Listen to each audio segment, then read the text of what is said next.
Saiba como cuidar da sua saúde de maneira simples e inteligente. Namastê. Muito bem. Então, agora a gente vai entender como é que funciona o processo de hiperaceleração do nosso sistema respiratório e do nosso sistema térmico, ok? No Ayurveda tem esse, digamos, conceito de que se chama Pranavaya. Ele é o que, dentro do Ayurveda, comanda a nossa hipófise e a pituitária, que são as glândulas hormonais mestras do nosso sistema.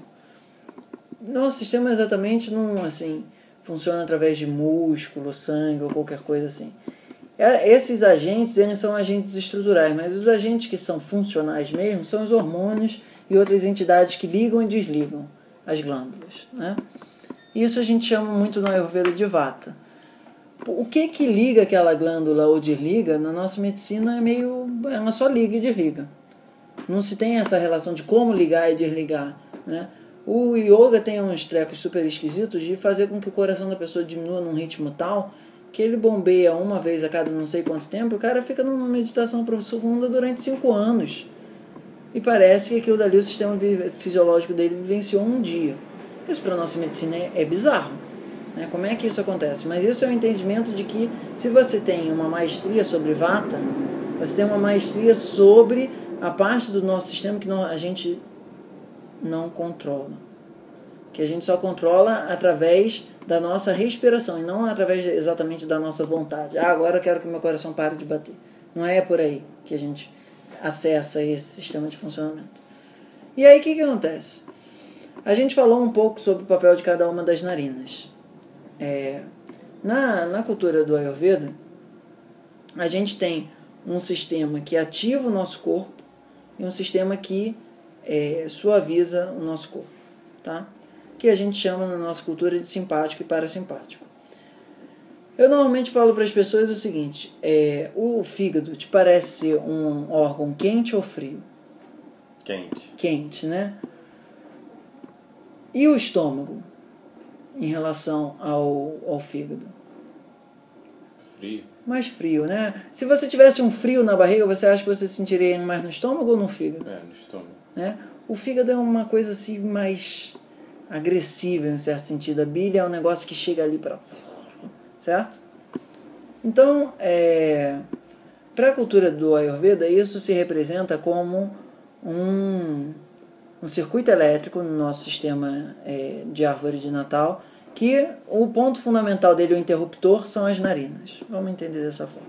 A narina direita é o termostato de aumentar a temperatura. A narina esquerda é o termostato de diminuir a temperatura. Ok? Bom, isso é uma informação importante.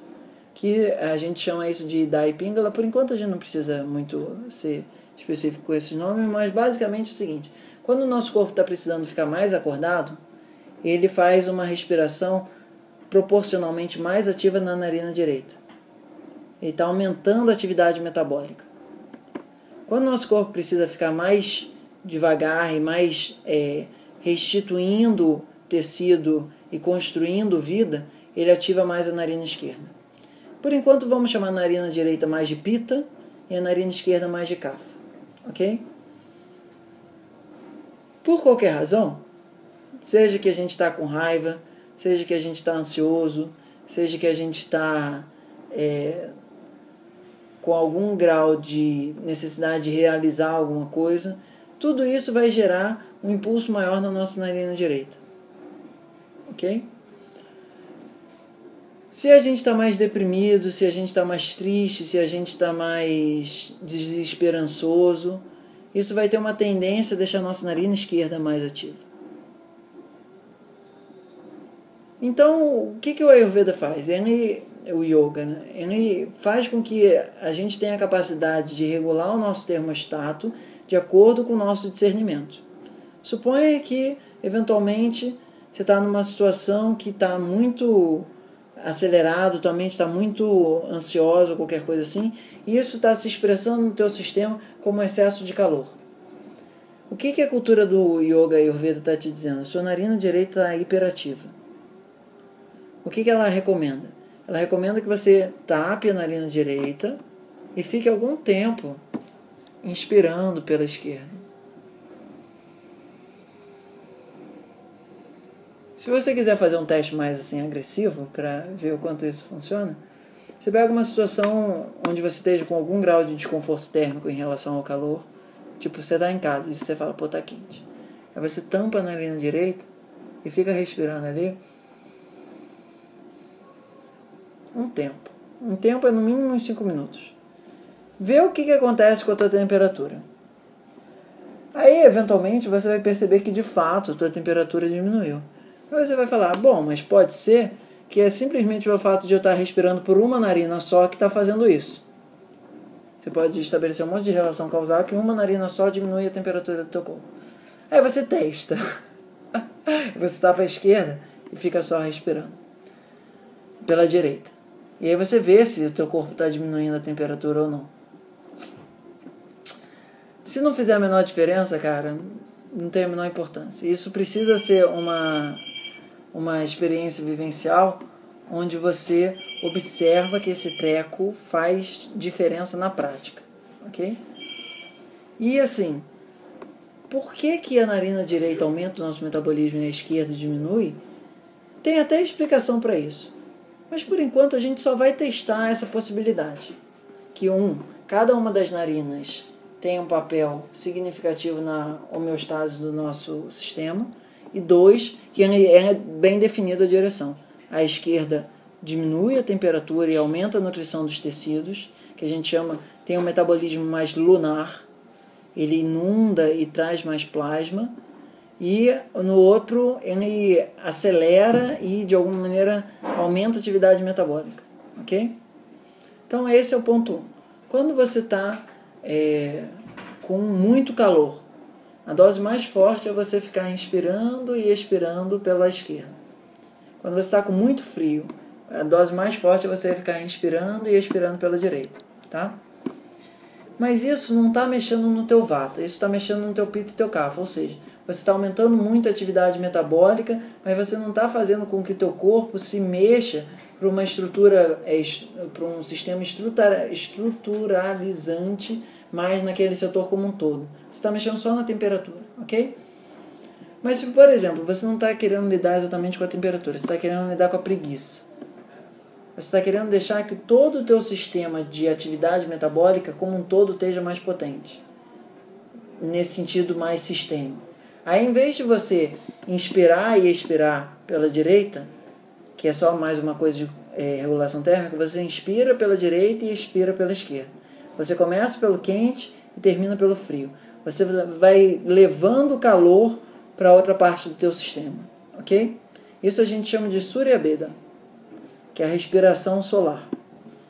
Você inspira pela direita e expira pela esquerda. Anota aí, por favor. Quando você quer deixar o teu sistema menos preguiçoso e mais disponível, você inspira pela direita e expira pela esquerda. Quando você quer deixar o teu sistema menos ansioso e o teu sistema menos hiperacelerado, com menos calor, você inspira pela esquerda e expira pela direita.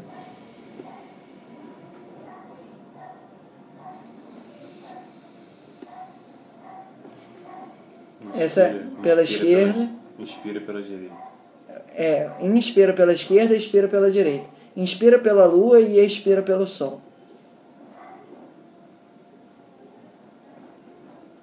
Então, essa respiração que você está fazendo um fluxo de um polo para o outro, ele está mexendo aquele polo que você está querendo ativar mais, mas está querendo que ele se espalhe mais pelo sistema. Você está levando o vata ali. É como se, num caso, você só acendesse uma tocha e ficasse acendendo ele em casa, quando você está inspirando e expirando pela direita. E o outro é quando você acende um fósforo, mas você sai acendendo vela na casa inteira. Tem uma diferença de intensidade, também tem uma diferença da propagação dele. Consegue entender mais ou menos? Não, como é que é? Eu não entendi. Então, quando você está inspirando e expirando pela direita, por exemplo, você só acendeu a lareira no centro da tua casa. Tá. Mas todos os outros cômodos você não foi mexer. Você só está tendo uma ação focada. Ok? Quando você está Só focada no calor. focada só no calor. Quando você está inspirando e expirando pela esquerda, você ligou o ar-condicionado no cômodo que você está, mas você não está ligando para o que está acontecendo no resto do sistema. Ok? Quando você inspira pela direita e expira pela esquerda, que a gente faz a respiração solar, você está fazendo com que você pegue um fósforo e saia acendendo um monte de vela ao redor da tua casa. Entendi. Então você está iluminando a casa inteira. Entendi. Ok? E quando você está inspirando pela esquerda e expirando pela direita, que é a respiração lunar, Chandra Beda, você está tipo ligando vários ventiladores na casa inteira, abrindo as janelas e tal. Entendi. Tá? Tá. É um efeito mais sistêmico, você não está tendo uma ação tão intensiva num setor só, mas como um todo, aquilo dali está mudando os ares da casa. Entendi. E esse mudando os ares da casa é o que a gente chama de vata. Você está reconfigurando o sistema, você não está atuando só focado em algo. Entendi. Tá? E aí o que a gente quer com isso? Eventualmente, se você está numa situação onde a tua ansiedade está deixando o teu corpo frio, você vai inspirar pela direita e expirar pela esquerda. Se você está numa situação onde a ansiedade está deixando o teu corpo quente, você vai inspirar pela esquerda e expirar pela direita. Entendi. Viu qual é a diferença sistêmica da coisa? Nos dois você está lidando com a ansiedade. Mas se você, nessa situação de ansiedade, estiver só querendo aumentar ou diminuir a temperatura do teu corpo, muito focado, ele não vai estar regulando a parte lá interna do miolo da cabeça. Sacou? Entendi. Então, o Nadishodhana, o que é o vídeo que a gente falou antes hoje? Ele é a oscilação entre o Chandra Beda e o Surya Beda, entre a respiração lunar e a respiração solar. Então ele está fazendo assim, suponha que teu corpo está muito mais no padrão A do que no padrão B. O Nadishodhana vai fazendo que o padrão B se aproxime do padrão A. E você entre num equilíbrio prânico onde o teu corpo todo relaxa. E você sente aquela sensação de relaxamento e bem-estar. O que é isso? É uma situação onde a gangorra está fazendo um movimento suave e harmonioso. Ok?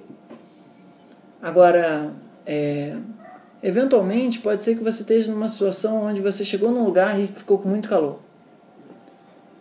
E você não está muito podendo ficar alguns minutos respirando pela narina esquerda para diminuir aquilo. Aí uma respiração que vai fazer com que o teu sistema diminua a temperatura muito rápido, tem duas, que é Shitali e Shiktali. O Shitali é assim, ó. Só que nem todo mundo consegue fazer esse canudinho. O Shiktali, que é muito parecido, é assim, ó. Qualquer uma dessas você sente um frescor na boca imediatamente. Quando a House descobrir isso... Só que assim, no momento que você sentir esse frescor, não é o frescor fisiológico que está importando. É você assim, faz o negócio... E aí você deixa a sua mente alguns segundos vivenciar o frescor. Que é ela que está precisando refrescar, não é o teu corpo físico necessariamente. Você está precisando dar um banho na sua mente. Tá? Para esquentar seria o contrário. Você fazer assim, ó. Porque a inspiração, ela aquece, e a expiração, ela esfria. Então, quando você está inspirando a expiração, no caso, está resfriando a inspiração assim, quando o ar sair, ele já vai estar saindo mais fresco. Então, tá frio, frio, frio, frio, frio, frio, o corpo vai perdendo temperatura. A expiração esfria. Quando você faz isso, você está expirando pela boca, você está criando atrito ali. Então, a tua expiração que era para te esfriar, está te esquentando também. Então, você está botando calor inspirando, calor saindo. Calor inspirando, calor saindo. Então eu estou te dizendo o seguinte. Inspira assim. Tanto faz. Assim. E expira normal. Tá? Eu estou te dizendo, quando você quer, de alguma maneira, instantaneamente diminuir a temperatura do teu corpo, você inspira esfriando e expira normal, que já é frio. A inspiração esfriando é aquela. Ok? Tá. A expiração você não precisa fazer nada, porque ela já tem uma natureza fria. Entendi. De levar calor para fora do teu corpo. Ok? Entendi. Quando você quer... Namastê.tiago@gmail.com. Tudo que você precisa para bem viver.